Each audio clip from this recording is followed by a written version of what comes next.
Dalam video ini kita akan melihat perbandingan antara menyelesaikan suatu soal dengan menggunakan analisa gaya dan usaha energi.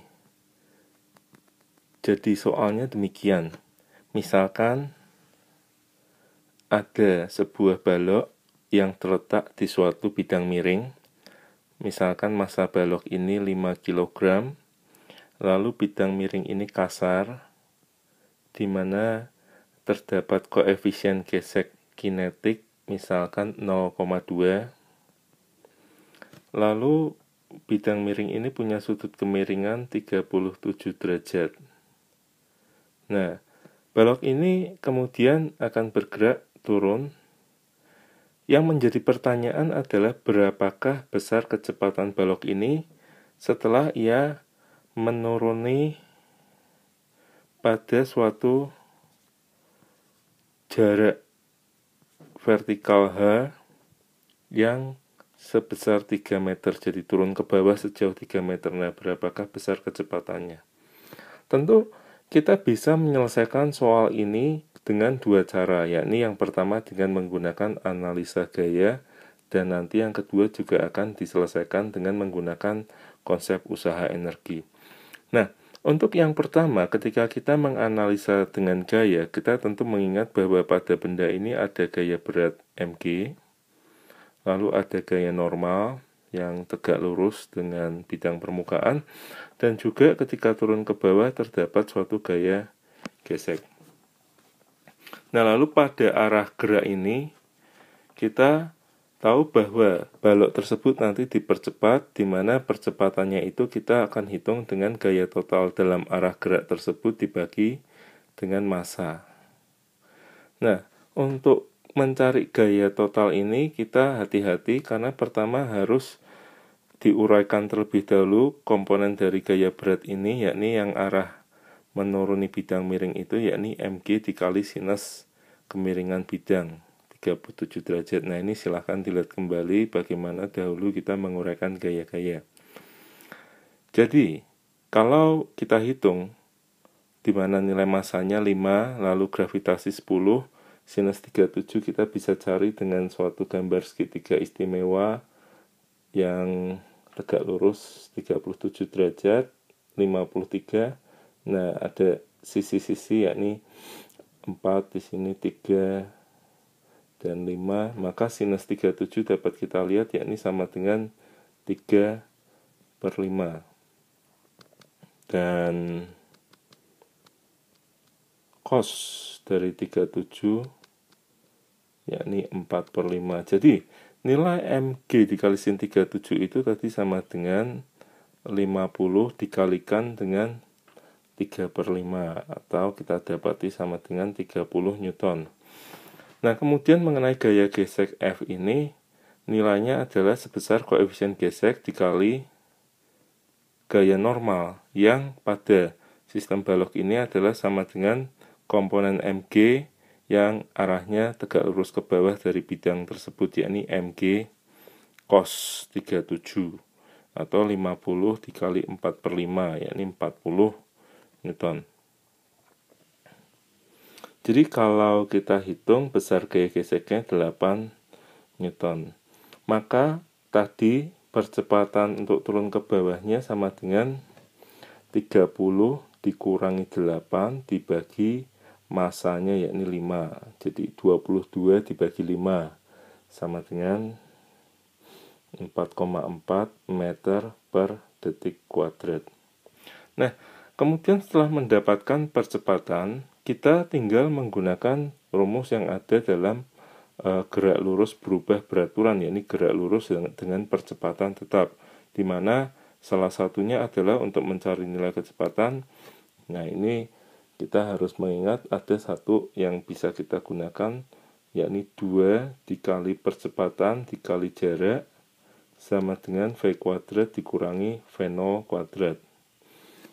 Baik, kita lihat bahwa ketika balok tersebut turun, nah, kalau ini tadi ada perbedaan ketinggian 3 meter, dan di sini ada sudut kemiringan 37 derajat, maka jarak yang ditempuhnya ini dapat kita hitung kembali menggunakan perbandingan dari segitiga istimewa ini, yakni 3, 4, 5. Jadi jarak yang ditempuhnya yakni sejauh 5 meter. Nah, oke, kita akan menghitung sekarang besar kecepatannya.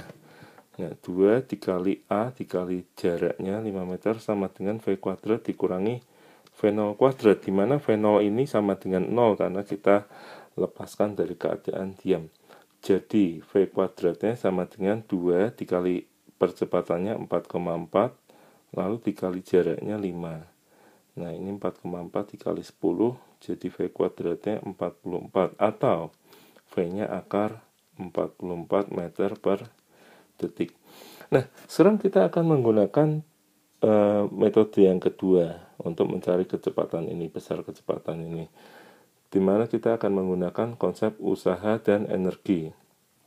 Sebenarnya di sini kita boleh bilang yakni konsepnya hukum kekekalan energi, tapi yang kita sedikit modifikasi.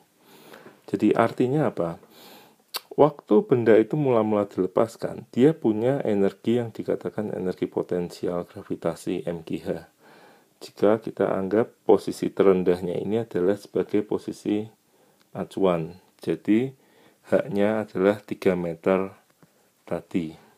Nah, hati-hati ketika balok ini sekarang turun ke bawah, energi potensial ini akan berkurang oleh sebab adanya usaha yang dihasilkan oleh gesekan, di mana nilai usaha oleh gesekan sama dengan minus gaya gesek dikali jarak yang ditempuh. Minus karena arah gaya gesek ini berlawanan dengan arah geraknya.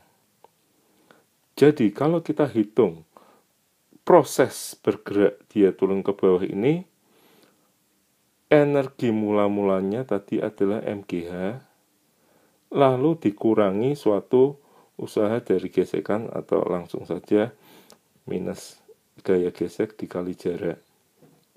Sama dengan, nah sekarang kalau di bawah ini dia sudah punya suatu kecepatan, berarti nilai keseluruhan energi ini akan diubahkan menjadi energi kinetik dari balok tersebut yang nilainya setengah mv kuadrat. Nah, di bawah kalau ini tadi sebagai acuan, jadi energi potensialnya tentu di situ 0.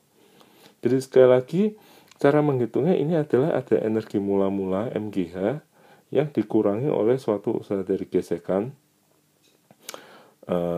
yang besarnya F kali T. Di sini tanda minus karena arah dari gaya gesek itu berlawanan dengan arah geraknya.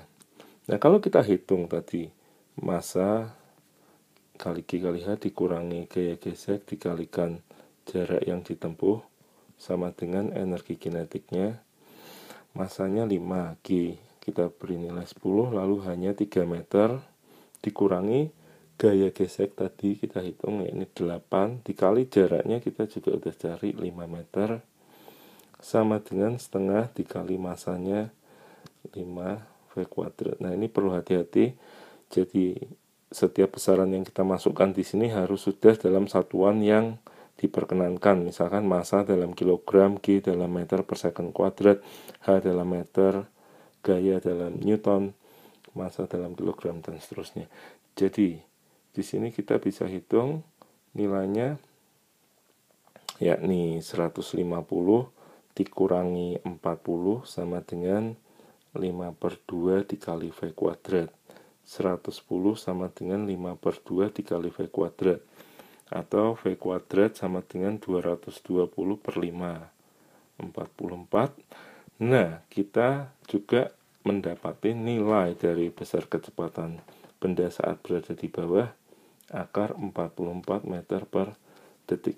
Jadi yang perlu kita pahami di sini adalah bahwa tidak menjadi masalah, tidak jadi soal dengan metode apa kita menyelesaikan gerak dari balok tadi. Kalau memang kita akan menggunakan Newton, ya boleh saja, asal kita tahu bahwa setelah mencari percepatan kita akan menggunakan rumus GLBB.